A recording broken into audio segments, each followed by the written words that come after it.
did a great job figuring out what order these go in, and learned the most important thing from that is reviewing PEMDAS, parentheses, exponents, then multiply and divide, and then add and subtract. This graph, this was tricky. It was meant to challenge you. So you don't need to go back and fix it, but you tried it, you thought about it, and now I'm going to show you a potential solution. You don't need to write anything. The most important thing I want you to get out of this is to label and scale your axes whenever you make a graph.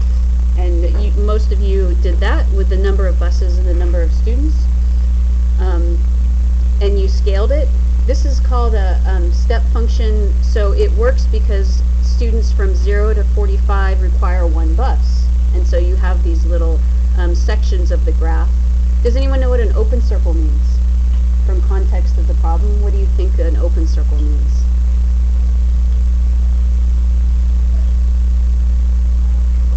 To not include, exactly.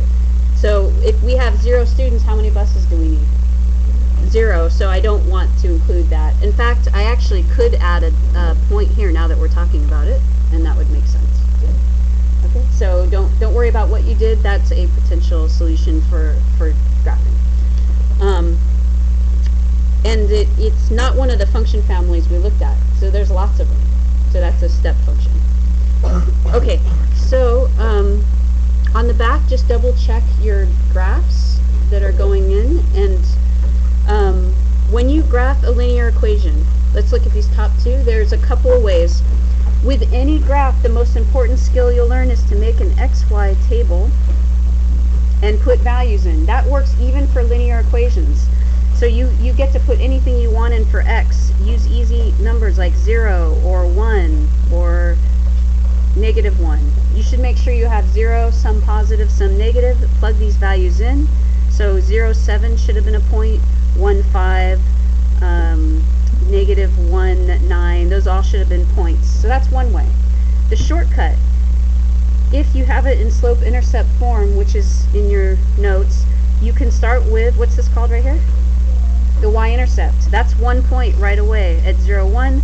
And then what's this called, 3/5? The slope. And so the number on top tells you how far up or down. The number on bottom is always to the right. Always to the right, unless you reverse everything. So you could go up 3, and to the right 5, or you can go down 3 as long as you go to the left 5. So you can reverse both if you want. But it might be easier to just think the top is up or down and then always to the right. But you can actually go either way. So that's what that one looks like. This one you have to do a little bit of work, which we're going to talk about in a second, to get it in slope-intercept form, because it's in standard form to start with. And then this is not even linear, and so really your only option right now is to make a table of values. So let's just do this as a class. What's this function family called? Quadratic, which the graph makes a parabola, and that's how it's different from the others. So any questions on this worksheet?